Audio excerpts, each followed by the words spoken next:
یہ نرگس صاحبہ انڈیا سے پوچھتی ہیں فجر چھوڑ کر باقی نمازیں پڑھنا، اگر ہم فجر کی نماز نہ پڑھیں تو کیا باقی نمازیں پڑھ سکتے ہیں یا وہ بھی قبول نہیں ہوں گی؟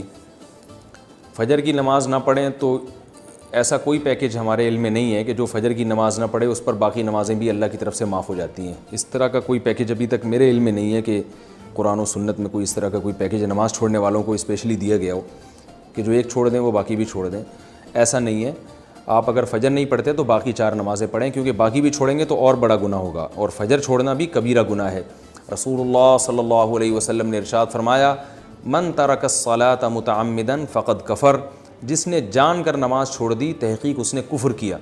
تو یہ خوب سمجھ لینا چاہیے کہ اسلام لانے کے بعد نماز جان بوجھ کر قضا کر دینا، اس سے بڑا کوئی جرم اسلام میں ہے نہیں۔ یہ تو تصور نہیں تھا پہلے زمانے میں کہ کوئی مسلمان ہو اور جان کر نماز قضا کر دے، تو اسلام کی علامت ہے۔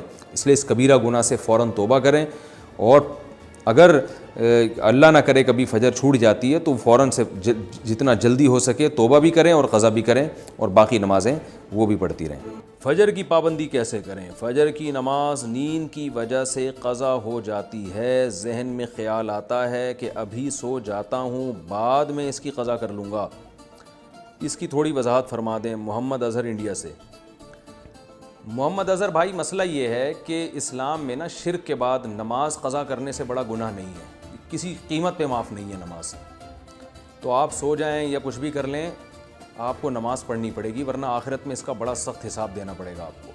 اور فجر کی نماز کی ویلیو اس لیے بھی زیادہ ہے کہ اس میں اس کے ثواب اس لیے زیادہ ہے کہ اس کو پڑھنا مشکل ہے۔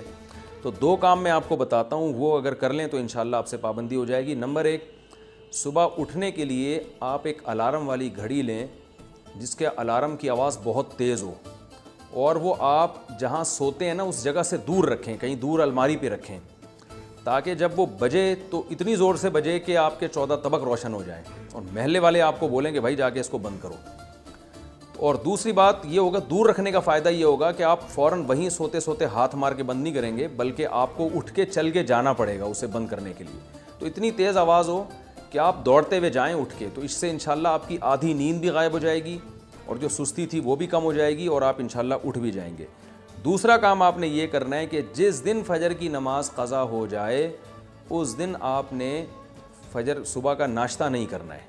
اگر آپ ناشتے کے عادی ہیں تو اس دن کا ناشتہ آپ گول کر دیں سزا کے طور پر، تو یہ بھی ہے۔ اور اگر آپ ویسے ہی ناشتے کے عادی ہیں، ناشتہ کرنے کا آپ کا معمول نہیں ہے، تو پھر آپ اس دن لنچ غائب کر دیں، بولے آج کھانا نہیں کھاؤں گا میں، کچھ سزا دیں اپنے آپ کو، تو اس سے انشاءاللہ آہستہ آہستہ اس بری عادت سے آپ کی جان